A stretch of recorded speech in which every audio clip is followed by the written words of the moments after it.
ക്രിസ്തുവിനെ സ്നേഹിക്കുകയും അവനെ തങ്ങളുടെ ജീവിതത്തിൻ്റെ കർത്താവായി അംഗീകരിക്കുകയും ചെയ്യുമ്പോൾ ദൈവസ്നേഹം അങ്ങനെയുള്ളവരുടെ ഹൃദയത്തിൽ നിറയുവാൻ ആരംഭിക്കും. അങ്ങനെ ദൈവസ്നേഹത്താൽ നിറയപ്പെടുന്ന ജീവിതം പതറിപ്പോകില്ല. ഏതൊരു സാഹചര്യത്തെയും നേരിടുവാൻ അവർ പ്രാപ്തരാകും.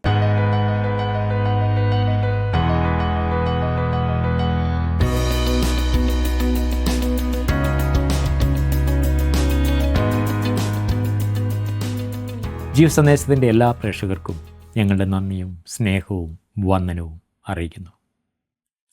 ശരീരം വിട്ട് ക്രിസ്തുവിനോടുകൂടെ ആയിരിക്കുക എന്നുള്ളത് അത്യുത്തമമായ അവസ്ഥയാണ്. എന്നാൽ ആ അവസ്ഥയ്ക്ക് വേണ്ടി പിതാവ് നിശ്ചയിച്ചിരിക്കുന്ന സമയം വരെയും ഞരങ്ങിക്കൊണ്ടാണ് ഓരോ ദൈവപൈതലും ദ്രവത്വത്തിൻ്റെ ദാസ്യത്തിന് കീഴായിരിക്കുന്നത്. തൻ്റെ ശബ്ദത്തിനു വേണ്ടി കാതോർത്തിരിക്കുന്ന കാന്തയാം സഭയെ ചേർക്കുവാനാകുന്നു ക്രിസ്തു വരുന്നത്. അരകെട്ടിയും വിളക്ക് കത്തിച്ചും കൊണ്ട് ഒരുങ്ങിയിരിക്കുവാൻ ഈ പഠനം നമ്മെ സഹായിക്കട്ടെ. ഉത്തമഗീതം 6-ാം അധ്യായം അതിൻ്റെ 11 മുതൽ 8-ാം അധ്യായത്തിൻ്റെ 14 വരെയുള്ള വാക്യങ്ങൾ.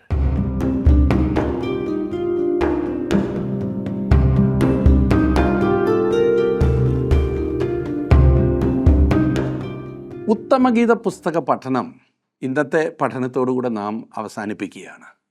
ഓരോ ദൈവപൈതലിനും അത്യന്താപേക്ഷിതമായ ഒത്തിരി കാര്യങ്ങളാണ് നാം കണ്ടത്. ഒരു ദൈവപൈതലും തൻ്റെ കാന്തനായ കർത്താവായ യേശു ക്രിസ്തുവുമായിട്ടുള്ള ബന്ധത്തെ വളരെ ഭംഗിയായി വരച്ച് കാണിക്കുന്ന ഈ പുസ്തകം ഓരോ ദൈവപൈതലിനും എല്ലായ്പ്പോഴും അനുഗ്രഹമാണ്. ഇന്ന് നാം 6-ാം അധ്യായം 11-ാം വാക്യം മുതലാണ് പഠിക്കുവാനായിട്ട് ആരംഭിക്കുന്നത്. 6-ാം അധ്യായത്തിൻ്റെ 11-ഉം 12-ഉം വാക്യങ്ങൾ ഞാനിന്ന് വായിക്കട്ടെ. ഞാൻ തോട്ടിനരികെയുള്ള സസ്യങ്ങളെ കാണേണ്ടതിനും മുന്തിരിവള്ളി തളിർക്കുകയും മാതള നാരകം പൂക്കുകയും ചെയ്തുവോ എന്ന് നോക്കേണ്ടതിനും അക്രോത്ത് തോട്ടത്തിലേക്ക് ഇറങ്ങിച്ചെന്നു.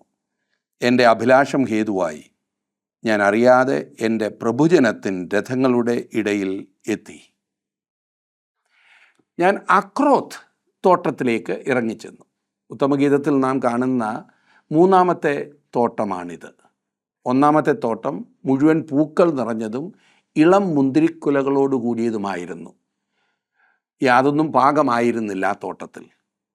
2-ാമത്തെ തോട്ടം പാകമായ പഴങ്ങൾ നിറഞ്ഞതായിട്ടുള്ള തോട്ടമായിരുന്നു. അവിടെ അപൂർണമായത് ഒന്നുമില്ലായിരുന്നു. 3-ാമത്തെ തോട്ടം പൂക്കുവാനുള്ള സമയമായി വരുന്നതേ ഉള്ളൂ.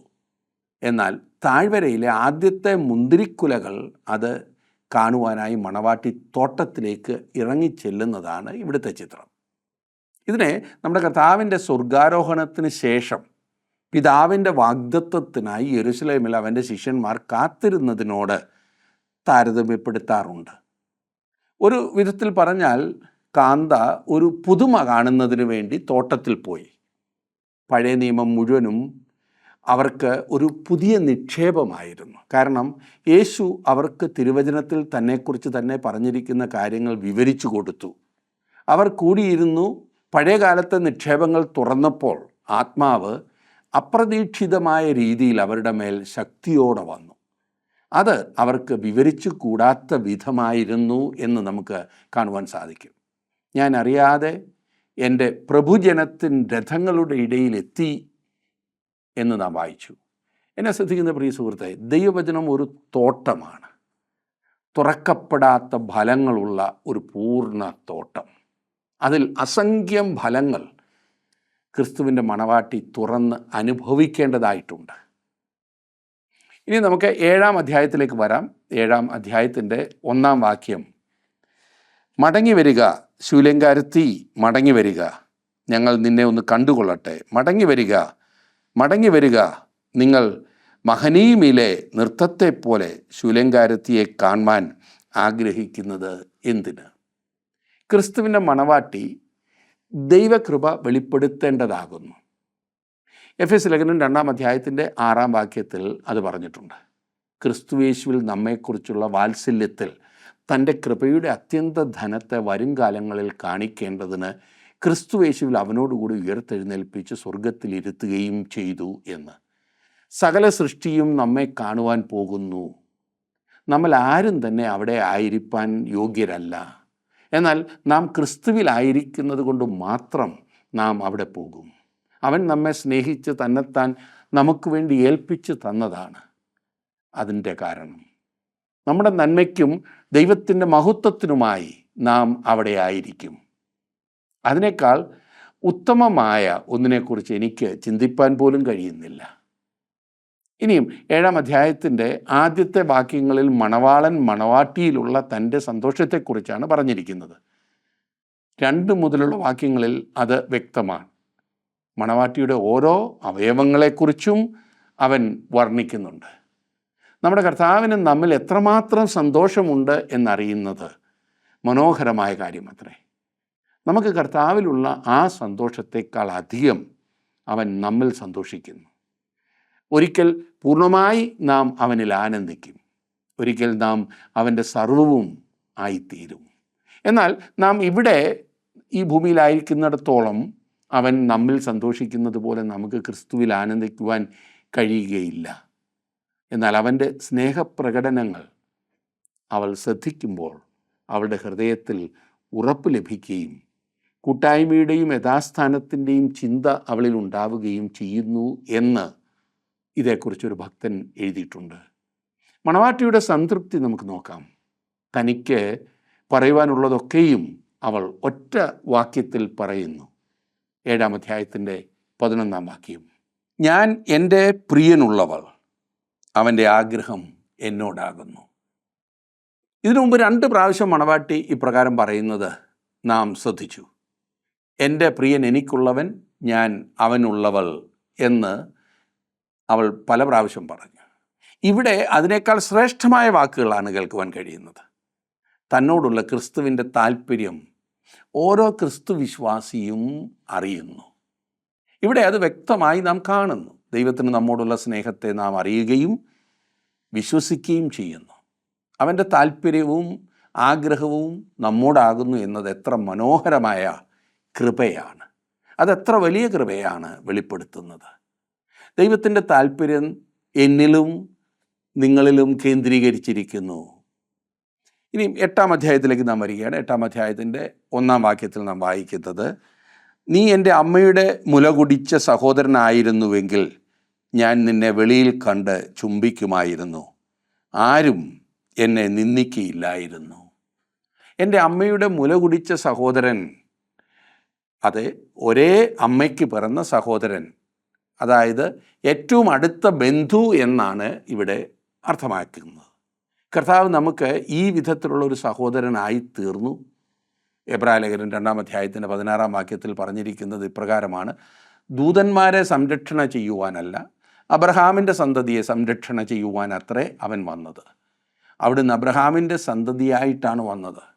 നമ്മുടെ അസ്ഥിയിൽ നിന്ന് അസ്ഥിയും മാംസത്തിൽ നിന്ന് മാംസവുമായി അവൻ മനുഷ്യനായി തീർന്നു. ഞാൻ നിന്നെ വെളിയിൽ കണ്ട് ചുംബിക്കുമായിരുന്നു, ആരും എന്നെ നിന്ദിക്കയില്ലായിരുന്നു. അനേകം വിശ്വാസികളും തങ്ങൾ ക്രിസ്തുവിനെ സ്നേഹിക്കുന്നു എന്ന് പൊതുസ്ഥലത്ത് വെച്ച് ഏറ്റുപറയുവാൻ ലജ്ജിക്കുകയും മടി കാണിക്കുകയും ചെയ്യുന്നവരാണ്. പ്രിയ സുഹൃത്തെ, താങ്കൾ ക്രിസ്തുവിനെ യഥാർത്ഥത്തിൽ സ്നേഹിക്കുന്നില്ലെങ്കിൽ അവനെ സ്നേഹിക്കുന്നു എന്ന് പറയരുത്. എന്നാൽ നിങ്ങൾ അവനെ യഥാർത്ഥത്തിൽ സ്നേഹിക്കുന്നു എന്ന് ജീവിതത്തിൽ വെളിപ്പെടുത്തുന്നു എങ്കിൽ അങ്ങനെ നിങ്ങൾ പറയുന്നത് കൊണ്ട് യാതൊരു വ്യക്തിയും നിങ്ങളെ നിന്ദിക്കുകയില്ല. മറ്റുള്ളവർ അഭിനന്ദിക്കുക മാത്രമേ ചെയ്യൂ. 8-ാം അധ്യായത്തിൻ്റെ 2-ാം വാക്യത്തിൽ നാം കാണുന്നു, നീ എനിക്ക് ഉപദേശം തരേണ്ടതിന് ഞാൻ നിന്നെ അമ്മയുടെ വീട്ടിൽ കൂട്ടിക്കൊണ്ടുപോകുമായിരുന്നു, സുഗന്ധവർഗം ചേർത്ത വീഞ്ഞും എൻ്റെ മാതളപ്പഴത്തിൻ ചാറും ഞാൻ നിനക്ക് കുടിപ്പാൻ തരുമായിരുന്നു. സുഗന്ധവർഗം ചേർത്ത വീഞ്ഞും എൻ്റെ മാതളപ്പഴത്തിൻ ചാറും ഞാൻ നിനക്ക് കുടിപ്പാൻ തരുമായിരുന്നു. നമ്മുടെ ശക്തിയിൽ ഏറ്റവും നല്ലത് ക്രിസ്തുവിന് നാം കൊടുക്കേണ്ടതാകുന്നു.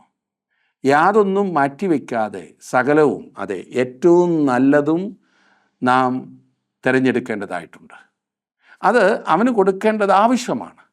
എന്നാൽ ക്രിസ്തുവിൻ്റെ കാന്തയായ മണവാട്ടി തന്നെ തന്നെ കുഞ്ഞാടിൻ്റെ കല്യാണത്തിന് വേണ്ടി തയ്യാറാക്കുന്നതിനെയും ക്രിസ്തു പിതാവിൻ്റെ രാജ്യത്തിൽ അവളോടുകൂടെ മുന്തിരിവള്ളിയുടെ ഫലം കുടിക്കുന്നതിനെയുമാണ് ഇവിടെ സൂചിപ്പിച്ചിരിക്കുന്നത്. ഇനി ഞാൻ 8-ാം അധ്യായത്തിൻ്റെ 5-ാം വാക്യം വായിക്കുവാൻ പോകുകയാണ്. 5-ാം വാക്യം: മരുഭൂമിയിൽ തൻ്റെ പ്രിയൻ്റെ മേൽ ചാരിക്കൊണ്ട് വരുന്നോരിവൾ ആർ? നാരകത്തിൻ ചുവട്ടിൽ വെച്ച് ഞാൻ നിന്നെ ഉണർത്തി. അവിടെ വച്ചല്ലോ നിൻ്റെ അമ്മ നിന്നെ പ്രസവിച്ചത്. അവിടെ വച്ചല്ലോ നിന്നെ പെറ്റവൾക്ക് ഈറ്റുനോവ് കിട്ടിയത്. പ്രിയൻ്റെ മേൽ ചാരിക്കൊണ്ട് വരുന്നോരിവൾ ആർ? ഒരു യഥാർത്ഥ വിശ്വാസിയുടെ ജീവിതത്തിലെ അവസാന ഘട്ടം ബലഹീനത, ആശ്രയം, സ്നേഹം എന്നീ ലക്ഷണങ്ങളോട് കൂടിയതാണ്. യുവത്വത്തിൽ നാം കഴുകനെപ്പോലെ ചിറകടിച്ച് കയറി. അപ്പോൾ നമ്മുടെ തലയ്ക്ക് മീതെ സ്നേഹത്തിൻ്റെ കൊടിയാണ് ഉണ്ടായിരുന്നത്.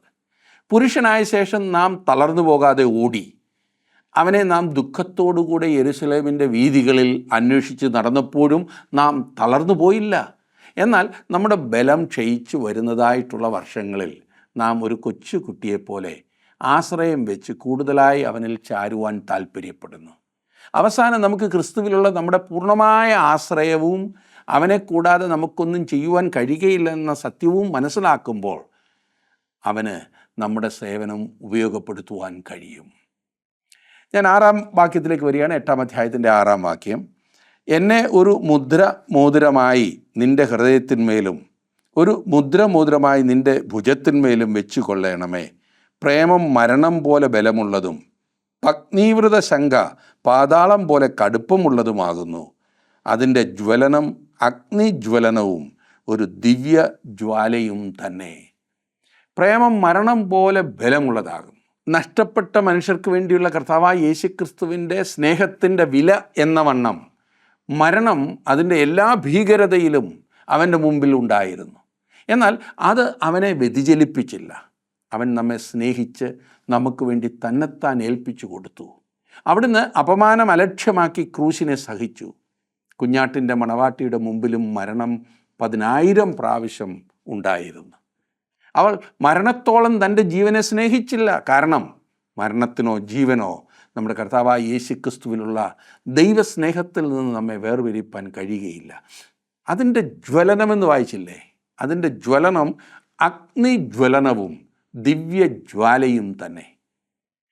നിൻ്റെ ആലയത്തെക്കുറിച്ചുള്ള എരിവ് എന്നെ തിന്നുകളയുന്നു എന്ന് നമ്മുടെ കർത്താവ് പറഞ്ഞപ്പോൾ അവൻ്റെ ഹൃദയത്തിൽ ജ്വലിച്ച സ്നേഹത്തെയാണ് ഇത് നമ്മെ ഓർമ്മിപ്പിക്കുന്നത്. ദൈവത്തിൻ്റെ വലത്തുഭാഗത്തേക്ക് കയറിപ്പോയി അവൻ തൻ്റെ ശിഷ്യന്മാരുടെ ഹൃദയങ്ങളിൽ തന്നിൽ ജ്വലിച്ചിരുന്ന അതേ ദിവ്യജ്വാല കത്തിച്ചു. അഗ്നിനാവ് പോലെ അഥവാ ജ്വാല പോലെ അവരിൽ അധിവസിക്കുന്നതിന് പരിശുദ്ധാത്മാവിനെ അയക്കുകയും അവരിൽ സ്നേഹത്തിൻ്റെ അഗ്നി തങ്ങളുടെ തലയ്ക്ക് ചുറ്റും കാണുവാൻ കഴിഞ്ഞിരുന്ന ജ്വാലയേക്കാൾ കൂടുതൽ ശക്തമായി കത്തുകയും ചെയ്തു. 7-ാം വാക്യത്തിൽ നാം വായിക്കുന്നത്: ഏറിയ വെള്ളങ്ങൾ പ്രേമത്തെ കെടുപ്പാൻ പോരാ, നദികൾ അതിനെ മുക്കിക്കളകയില്ല. ഒരുത്തൻ തൻ്റെ ഗൃഹത്തിലുള്ള സർവ്വസമ്പത്തും പ്രേമത്തിന് വേണ്ടി കൊടുത്താലും അവനെ നിന്ദിച്ചു കളയും. ഏറിയ വെള്ളങ്ങൾ പ്രേമത്തെ കെടുത്താൻ പോരാ എന്ന് നാം വായിച്ചു. എത്ര പ്രാവശ്യം നാം അവനെ തോൽപ്പിച്ചിട്ടുണ്ട്. എന്നിരുന്നാലും നമ്മുടെ ആവർത്തിച്ചുള്ള പരാജയങ്ങൾ, നമ്മുടെ വീഴ്ചകൾ അവൻ്റെ സ്നേഹത്തെ കെടുത്തുവാൻ കഴിയുന്നതല്ല. അവനെ ദുഃഖിപ്പിച്ചിട്ടുണ്ട്, സംശയമില്ല. എന്നിട്ടും അവൻ നമ്മെ സ്നേഹിക്കുന്നു. അതുപോലെ തന്നെ അത് നമ്മുടെ പാപമാകുന്ന പ്രളയം കൊണ്ട് അതിനെ മുക്കിക്കളയുന്നതിന് സാധ്യമല്ല. ഒരുത്തൻ തൻ്റെ ഗ്രഹത്തിലുള്ള സർവ്വസമ്പത്തും പ്രേമത്തിനു വേണ്ടി കൊടുത്താലും അവനെ നിന്ദിച്ച് കളയും എന്ന് നാം കണ്ടു. ദൈവം നമ്മുടെ ത്യാഗമോ നമ്മുടെ ശുശ്രൂഷയോ ഇതൊന്നുമല്ല ചോദിക്കുന്നത്. നമ്മുടെ സ്നേഹമാണ് അവൻ ആവശ്യപ്പെടുന്നത്. നാം അവനെ സ്നേഹിക്കുന്നില്ലെങ്കിൽ നാം ചെയ്യുവാൻ ആഗ്രഹിക്കുന്ന ക്രിസ്തീയ പ്രവർത്തനവും നാം ഞായറാഴ്ച സ്തോത്രകാഴ്ച പാത്രത്തിൽ അർപ്പിക്കുന്ന പണവും സുവിശേഷ വിലയ്ക്ക് വേണ്ടി കൊടുക്കുന്നതും എല്ലാം അവൻ നിന്ദിച്ച് കളയും. ഓർക്കണം, ഒരു ചെറിയ ഉത്തരവാദിത്വം പോലും നാം സ്നേഹത്തോടുകൂടെ ചെയ്യേണ്ടതാണ്. 8-ാം അധ്യായത്തിൻ്റെ 8-ാം വാക്യത്തിൽ നാം വായിക്കുന്നത്: നമുക്കൊരു ചെറിയ പെങ്ങളുണ്ട്, അവൾക്ക് സ്തനങ്ങൾ വന്നിട്ടില്ല. നമ്മുടെ പെങ്ങൾക്ക് കല്യാണം പറയുന്ന നാളിൽ നാം അവൾക്ക് വേണ്ടി എന്ത് ചെയ്യും? ചെറിയ പെങ്ങൾ, ഇത് യഹൂദേതരരുടെ സഭയെ കുറിക്കുന്നു എന്നത്രേ അനേക വേദപണ്ഡിതന്മാർ ചിന്തിക്കുന്നത്, അല്ലെങ്കിൽ ജാതികളുടെ സഭയെ. നാം നമ്മുടെ പെങ്ങൾക്ക് വേണ്ടി എന്ത് ചെയ്യും? ആദിമസഭയിലെ മുഖ്യ ചോദ്യമായിരുന്നു ഇത്. അപ്പോസ്തല പ്രവൃത്തികളുടെ പുസ്തകം 15-ാം അധ്യായത്തിൽ യെരുശലേം കൗൺസിലിനെ കുറിച്ച് നാം വായിക്കുന്നുണ്ട്. ജാതികളിൽ നിന്നും മാനസാന്തരപ്പെട്ടവരും എബ്രായ വിശ്വാസികൾ, യഹൂദ വിശ്വാസികളും തമ്മിലുണ്ടായിരുന്ന പ്രശ്നങ്ങളെ പറഞ്ഞ് പരിഹരിക്കുന്നതിനാണ് യെരുശലേമിൽ കൗൺസിൽ കൂടിയത്. മോശയുടെ ന്യായപ്രമാണ വ്യവസ്ഥിതികൾ ഉപേക്ഷിക്കുവാൻ എബ്രായ വിശ്വാസികൾക്ക് ഉദ്ദേശമില്ലായിരുന്നു. നമ്മുടെ പെങ്ങൾക്ക് കല്യാണം പറയുന്ന നാളിൽ എന്ന് നമ്മൾ വായിച്ചല്ലോ, ജാതികൾ പുറംതള്ളപ്പെട്ടവരായി കണക്കാക്കപ്പെട്ടിരുന്നു, ആർക്കും വേണ്ടാത്തവർ. എന്നാൽ ഈ പെങ്ങൾക്ക് സഭയുടെ മണവാളനായ കാന്തനുമായി വിവാഹ നിശ്ചയത്തിൻ്റെ ദിവസം വന്നു ചേർന്നു.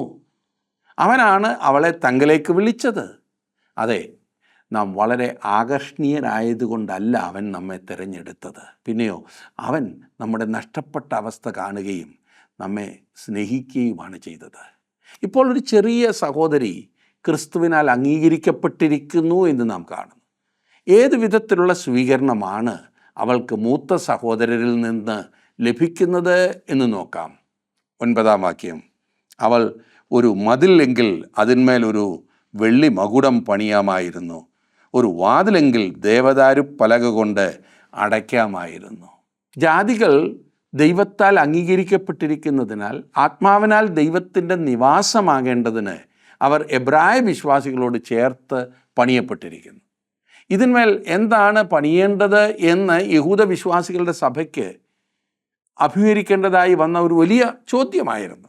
പരിച്ഛേദന, ആചാരങ്ങൾ, വിവിധ രീതിയിലുള്ള അനുഷ്ഠാനങ്ങൾ, കർമ്മങ്ങൾ എബ്രായ പിതാക്കന്മാർക്കോ അവരുടെ കുഞ്ഞുങ്ങൾക്കോ വഹിക്കുവാൻ കഴിയാത്ത നുഖങ്ങൾ.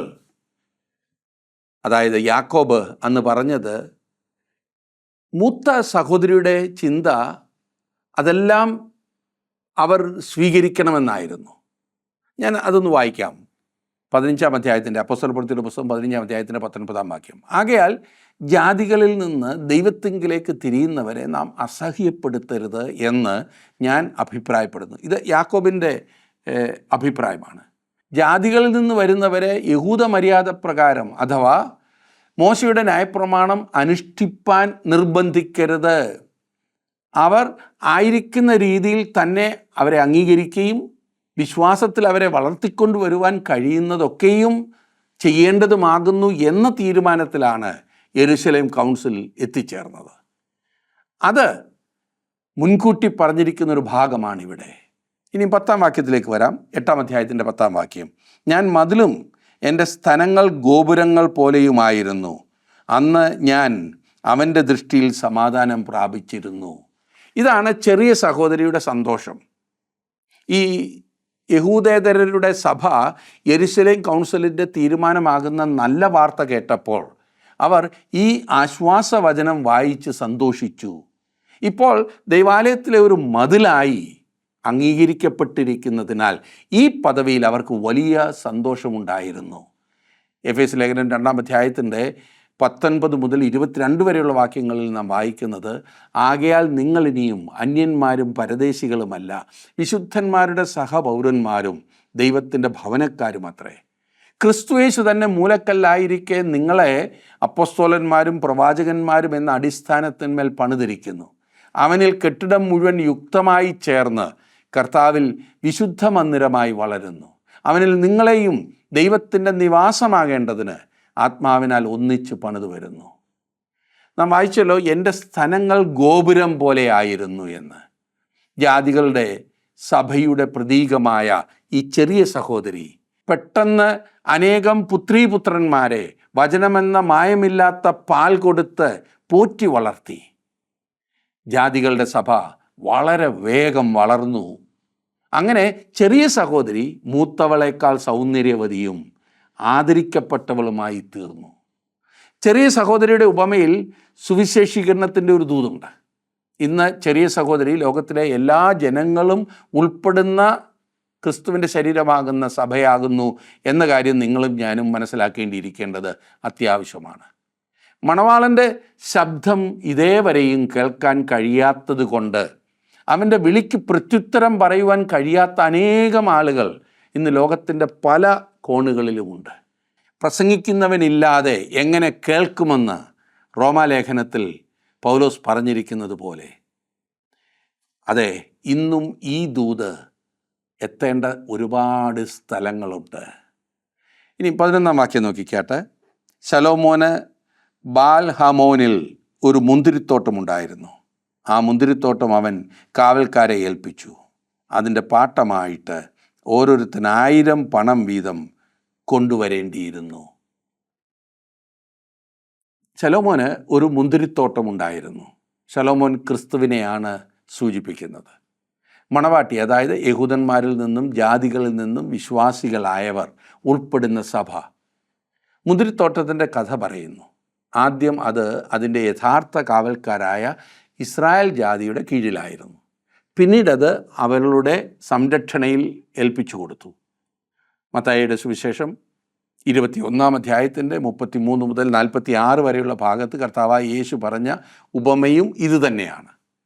ഒരു വീട്ടുനായകൻ ഒരു മുന്തിരിത്തോട്ടം നട്ടുണ്ടാക്കി. അതിന് ചുറ്റും വേലി കെട്ടി, അതിൽ ചക്ക് കുഴിച്ചിട്ട് ഗോപുരവും പണിതു. പിന്നെ കുടിയാന്മാരെ പാട്ടത്തിന് ഏൽപ്പിച്ചിട്ട് പരദേശത്ത് പോയി. ഫലകാലം സമീപിച്ചപ്പോൾ തനിക്കുള്ള അനുഭവം വാങ്ങേണ്ടതിന് അവൻ ദാസന്മാരെ കുടിയാന്മാരുടെ അടുക്കൽ അയച്ചു. കുടിയാന്മാരോ അവൻ്റെ ദാസന്മാരെ പിടിച്ച് ഒരുവനെ തല്ലി, ഒരുവനെ കൊന്നു, മറ്റൊരുവനെ കല്ലെറിഞ്ഞു. ഒടുവിൽ അവൻ തൻ്റെ മകനെ അയച്ചു. മകനെ കണ്ടിട്ട് കുടിയാന്മാർ, ഇവൻ അവകാശി, വരുവീൻ, നാം അവനെ കൊന്ന് അവൻ്റെ അവകാശം കൈവശമാക്കുക എന്ന് തമ്മിൽ പറഞ്ഞു. അവനെ പിടിച്ച് തോട്ടത്തിൽ നിന്ന് പുറത്താക്കി കൊന്നുകളഞ്ഞു. ആകയാൽ മുന്തിരിത്തോട്ടത്തിൻ്റെ ഉടയവൻ വരുമ്പോൾ ആ കുടിയാന്മാരോട് എന്തു ചെയ്യും? അവൻ വന്ന് കുടിയാന്മാരെ നിഗ്രഹിച്ച് തോട്ടം വേറെ കുടിയാന്മാരെ ഏൽപ്പിക്കും. അതായിരുന്നു അതിൻ്റെ ഉത്തരം. 12-ാം വാക്യത്തിലേക്ക് നാം വരുന്നു. 8-ാം അധ്യായത്തിൻ്റെ 12-ാം വാക്യം. എൻ്റെ സ്വന്തം മുന്തിരിത്തോട്ടം എൻ്റെ കൈവശമിരിക്കുന്നു. ശലോമോനെ, നിനക്ക് 1000-ഉം ഫലം കാക്കുന്നവർക്ക് 200-ഉം ഇരിക്കട്ടെ. ഫലം കാക്കുന്നവർക്ക് 200-ഉം ഇരിക്കട്ടെ. അവരുടെ പ്രയത്നത്തിന് കൂലി ലഭിക്കേണ്ടത് ആവശ്യമാണ്. അതുപോലെ കർത്താവും സുവിശേഷം അറിയിക്കുന്നവർ സുവിശേഷത്താൽ ഉപജീവിക്കണമെന്ന് കൽപ്പിച്ചിരിക്കുന്നു. ശലോമോനെ, നിനക്ക് 1000-ഉം ഇരിക്കട്ടെ എന്ന് നാം വായിച്ചു. അവളുടെ മുൻഗാമികൾക്ക് വിപരീതമായി അവൾ വാഗ്ദാനം ചെയ്യുന്നു. വരുമാനം മുഴുവനും കർത്താവിനുള്ളതാണ്. എന്നാൽ അത് അവളുടേതെന്നതുപോലെ എൻ്റെ പൂർണ്ണ ഹൃദയത്തോടെ ഏൽപ്പിച്ചു കൊടുക്കുന്നു. എൻ്റെ സ്വന്തം മുന്തിരിത്തോട്ടം എൻ്റെ കൈവശമിരിക്കുന്നു. ചരിത്രപരമായി ആദിമസഭ ആ വിധത്തിലാണ് മുന്തിരിത്തോട്ടം സൂക്ഷിച്ചത്. എന്നാൽ നിർഭാഗ്യവശാൽ ഇന്നത്തെ സഭ വ്യത്യസ്തമായ ചിത്രമാണ് കാഴ്ചവെക്കുന്നത്. ഞാനും നിങ്ങളും ക്രിസ്തുവിൻ്റെ മണവാട്ടിയായ സഭയുടെ അംഗങ്ങളെന്ന നിലയിൽ ദൈവം നമുക്ക് ഏൽപ്പിച്ചു തന്നിരിക്കുന്ന മുന്തിരിത്തോട്ടത്തിൽ വിശ്വസ്തരായി നാം കാര്യങ്ങൾ നോക്കേണ്ടതാണ്. നാം വിശ്വസ്തരായി കാണപ്പെടേണ്ടത് ആവശ്യമാകുന്നു. 14-ാം വാക്യം, ഈ പുസ്തകത്തിൻ്റെ ഒടുവിലത്തെ വാക്യം. എൻ്റെ പ്രിയ, നീ പരിമള പർവ്വതങ്ങളിലെ ചെറുമാനിനും കലക്കുട്ടിക്കും തുല്യനായി ഓടിപ്പോക. മണവാട്ടി മുന്തിരിത്തോട്ടത്തിൻ്റെ കർത്താവിനോട് പറയുകയാണ്, മടങ്ങി വരിക എന്ന്. വെളിപ്പാട് പുസ്തകത്തിൽ അവസാനമായി അവൾ പറയുന്നത്, ആമേൻ ആമേൻ കർത്താവായ യേശുവേ വരേണമേ എന്നാണ്. വെളിപ്പാട് പുസ്തകം 22-ാം അധ്യായത്തിൻ്റെ 20-ാം വാക്യം. ക്രിസ്തുവിനെ നിങ്ങൾ വ്യക്തിപരമായി അറിഞ്ഞിട്ടില്ല എങ്കിൽ, ആത്മാർത്ഥമായി അവനെ സ്നേഹിക്കുന്നില്ലെങ്കിൽ, മറ്റുള്ളവർക്ക് ക്രിസ്തുവിനെ കാണിച്ചു കൊടുക്കുവാൻ നിങ്ങൾ തീഷ്ണതയോടെ പരിശ്രമിക്കുന്നില്ല എങ്കിൽ, യോഹന്നാനോട് ചേർന്ന് ആമേൻ കർത്താവായ യേശുവെ വരണമേ എന്ന് നിങ്ങൾക്ക് പ്രാഗൽഭ്യത്തോടെ പറയുവാൻ കഴിയുകയില്ല. സ്വർഗത്തിലേക്ക് നോക്കി നിങ്ങൾക്ക് അങ്ങനെ പറയുവാൻ കഴിയുമോ? അവൻ്റെ പ്രത്യക്ഷതയിൽ പ്രിയം വെച്ചിരിക്കുന്നവർക്ക് ദൈവം ഒരു കിരീടം നൽകുമെന്ന് വിശുദ്ധ പൗലോസ് എഴുതിയിരിക്കുന്നു. അവൻ്റെ പ്രത്യക്ഷതയിൽ പ്രിയം വെക്കുക എന്നാൽ അവനോട് പ്രിയമുണ്ടായിരിക്കുക എന്നാണ് അർത്ഥം. ഒരു മണവാട്ടി തൻ്റെ മണവാളന് വേണ്ടി കാത്തിരിക്കുന്നത് പോലെ ഒരുങ്ങി കാത്തിരിക്കുക എന്നാണ് അതിൻ്റെ അർത്ഥം.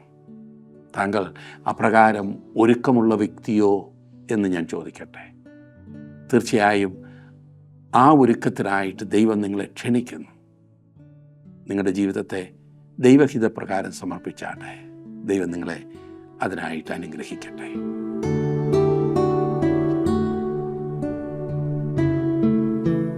നാം ക്രിസ്തുവിനെ എത്രത്തോളം സ്നേഹിക്കുന്നുവെന്നറിയുവാൻ അവിടുത്തെ മടങ്ങിവരവിന് വേണ്ടി നാം എത്രത്തോളം പ്രത്യാശയുള്ളവരായിരിക്കുന്നു എന്ന് ചിന്തിച്ചാൽ മതിയാകും. ആ സ്നേഹത്തിന് എന്തെങ്കിലും കുറവ് സംഭവിച്ചിട്ടുണ്ടെങ്കിൽ ക്രിസ്തുവിനോടൊപ്പം ആ തോട്ടത്തിലേക്ക് നമുക്ക് ഇറങ്ങിച്ചെല്ലാം. അവിടെ വച്ച് അവനുമായി നമ്മുടെ സ്നേഹം പങ്കിടാം. ക്രിസ്തു പറയുന്നത് അത് ഞാൻ വേഗം വരുന്നു എന്നാകുന്നു. ആമേൻ. കർത്താവായ യേശുവേ, വരണമേ എന്ന് നമുക്കും പ്രാർത്ഥിക്കാം. ദൈവം നമ്മെ ഓരോരുത്തരെയും അതിനുവേണ്ടി പ്രാപ്തരാക്കട്ടെ, സഹായിക്കട്ടെ.